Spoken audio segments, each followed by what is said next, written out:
শুরু হলো। জানাজা শেষে দাফন করার পর আর বাসায় যাইনি। সারাটা দিন ইমনের সাথে ছিলাম।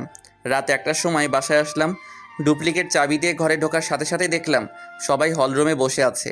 আমি কোনো কথা না বলে সোজা আমার রুমে আসতে যাব, তখনই মা বলল, ভাত খাবি না? না খিদা নাই, বলে রুমে চলে আসলাম। শুয়ে শুয়ে ভাবতেছি রিয়ার মৃত্যুর জন্য কাকে দোষ দিব, আমাকে, রোজাকে, মাকে, নাকি রিয়া নিজেই দায়ী। রিয়া আমাকে একবারও বোঝার চেষ্টা করলো না। আজ অনেক একা একা লাগতেছে নিজেকে। এরকম একটা দিন আসবে কোনোদিনও কল্পনাও করতে পারি নাই। কিছুক্ষণ পর, এই যে শুনছেন, শুনতেছি, বলো। উঠেন তো, কেন?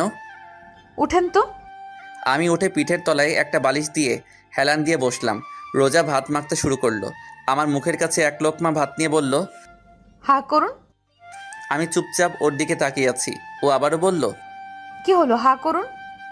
তখন বললাম, না খাবো না। দেখে মনে হচ্ছে সারাদিন কিছুই খান নাই। আরও আপনার হাতে ব্যথা, খাবেন কি করে? নিন, হা করুন। আমি এইবার একটু জোরে চিল্লাই বললাম, খাবো না, শুনো নাই? আওয়াজ শুনে মা রুমের ভিতরে আসলো। এসে রোজাকে বলল, তোরা বলছি না ও খাবে না, ওর জন্য তুইও সারাদিন না খাইয়া রয়েছে। তুই খাইয়া ঘুমাইয়া পড়। আর সোহাগ, রোজারে যেন মারা টারা হয় না। বলে দরজাটা আটকিয়ে চলে গেল। রোজাও ভাত না খেয়ে হাত ধুয়ে বিছানায় শুয়ে পড়ল। কি অদ্ভুত, তাই না? ও আমার জন্য না খেয়ে বসে আছে। রিয়ার কথা ভাবতে ভাবতে ঘুমিয়ে পড়লাম। সকালে রোজার ডাকে ঘুম ভাঙে। চা হাতে নিয়ে দাঁড়িয়ে আছি। চাটা হাতে নিলাম। এক চুমুক খাওয়ার পরেই রোজা জিজ্ঞাসা করলো, চা কেমন হয়েছে? আমি মাথা নাড়িয়ে ভালো বললাম। আমি নিজেকে অনেক নর্মাল রাখার চেষ্টা করতেছি। যদি কেউ বুঝতে না পারে আমার ভিতর থেকে কি চলতেছে। মানুষের ভালো করতে যে নিজের আপন মানুষকে হারালাম, আর রোজা পেল আপন মানুষ। আমার কাছে মনে হয় এই রোজার জন্য সব কিছু হয়েছে। না ওর সাথে আমার দেখা হতো, না ওর জন্য আজ এই দিন দেখতে হতো। রোজা রোজা রোজা, কি করব ওকে? আমার মাথায় কাজ করতেছে না। ফ্রেশ হয়ে নাস্তা না করে বাসা থেকে বের হতে যাব, এর মধ্যে রোজা আমার সামনে এসে দাঁড়ালো আর বলল, কোথায় যান? নাস্তা করবেন না? না। ও আমার হাত ধরে নাস্তার টেবিলে নিয়ে যেতে লাগলো। আমার এত পরিমাণ রাগ হলো যে ওর গালে ঠাস ঠাস করে 2টা থাপ্পড় দিয়ে দিলাম। রোজা আমার হাত ছেড়ে দিয়ে ছলছল চোখে আমার দিকে চেয়ে আছে। তুই এই বাড়ির বউ, আমার বউ না। এই কথাটা সবসময় মনে থাকে যেন। চলে আসার সময় মা রুমের দিকে তাকিয়ে দেখি মা আরও আমার দিকে চেয়ে রইছে। বাইরে বের হয়ে দেখি রিয়ার ছোট ভাই বাসার গেটের সামনে দাঁড়িয়ে আছে, হাতে একটা ব্যাগ নিয়ে। ওর পাশে যেয়ে দাঁড়ালাম। ও নিচের দিকে চেয়ে আছে। কিছু বলবি আরিয়ান?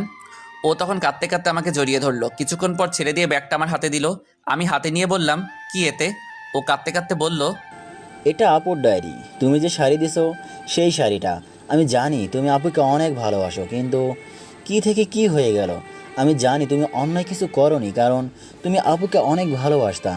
চাইছিলাম ডায়েরিটা আমার কাছে রেখে দেবো, কিন্তু ডায়েরির প্রথম পাতায় লেখা, এই ডায়েরির শুধুমাত্র তোমার ধরাছোঁয়া পড়ার অধিকার আছে, তাই তোমার কাছেই দিতে আসলাম। কি বলবো? আমার মাথায় কিছুই আসতেছে না। আমি ওকে জড়িয়ে ধরে কান্না করতে লাগলাম আর বলতে লাগলাম, তুই আমারে মাফ করে দিস। আজ আমার জন্য তোর বোন। তুমি কোনো কিছু করো নাই, আমি জানি। বলে দৌড়াতে দৌড়াতে চলে গেল আরিয়ান। পিছন থেকে অনেক ডাক দিছিলাম কিন্তু ফিরল না। ব্যাগটা হাতে নিয়ে ইমনের বাসায় গেলাম। যে দেখি ও এখন ঘুমে। ডাক দেওয়ার সাথে সাথে উঠে বসলো আর হাসি মুখে বলল, কিরে মামা, এত সকাল সকাল? এমনি আসলাম। সারাটা দিন ওর সাথে ঘুরলাম, কারণ নিজেকে ব্যস্ত রাখার চেষ্টা করতেছি। রিয়ার কথা যেন মনে না পড়ে। মনে পড়লে কান্না আসে। কেন ও আমাকে রেখে চলে গেল?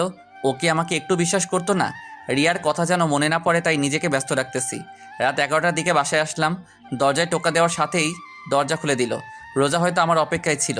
ভিতরে ঢুকে রুমের দিকে যাচ্ছিলাম, এর মধ্যে রোজা বলল, হাত মুখ ধুয়ে আসুন, আমি টেবিলে ভাত দিচ্ছি। আমি বাইরে থেকে খেয়ে আসছি, এখন আর খাবো না। রোজার দিকে তাকিয়ে দেখি ও করুণ চোখে আমার দিকে চেয়ে আছে। রুমে যে ব্যাগ থেকে ডায়েরিটা বের করে আলমারির ভিতর রাখলাম আর শাড়িটা টেবিলের উপর রাখলাম। ছাদে এসে বসে রইছি। রিয়ার চিঠি আর ডায়েরি আমি এখনও পড়ি নাই, কারণ ভয় পড়ি নাই, না জানি কি লিখছে। হয়তো আমার উপর ওর যত অভিমান আছে সেটা লিখছে। চোখ থেকে পানি পড়তেছে আর মনে মনে বলতেছি, রিয়া, কেন তুমি আমাকে একবারও বোঝার চেষ্টা করলে না? এই কি তোমার ভালোবাসা রিয়া? আমি এখন একা একা কেমনে থাকবো? জিন্দা লাশ হয়ে বেঁচে আছি আমি। আরও কিছুক্ষণ বসে থেকে রুমে আসলাম। রুমে ঢোকার সাথে সাথে আমার মেজাজটা চরমে উঠে গেল, কারণ রিয়ার শাড়ি রোজা পরছে। হাসি মুখে রোজা আমার দিকে চেয়ে আছে। আমি ওর সামনে যেয়ে বললাম, এই শাড়ি তোমাকে কে পরতে বলছে? রোজা আমার কথার উত্তর না দিয়ে বলল, কেমন লাগছে আমাকে? এইবার আর নিজের রাগটা আর কন্ট্রোল করতে পারলাম না। ঠাস ঠাস থাপ্পড় দিয়ে বললাম, তুই এই শাড়ি পরছিস কেন?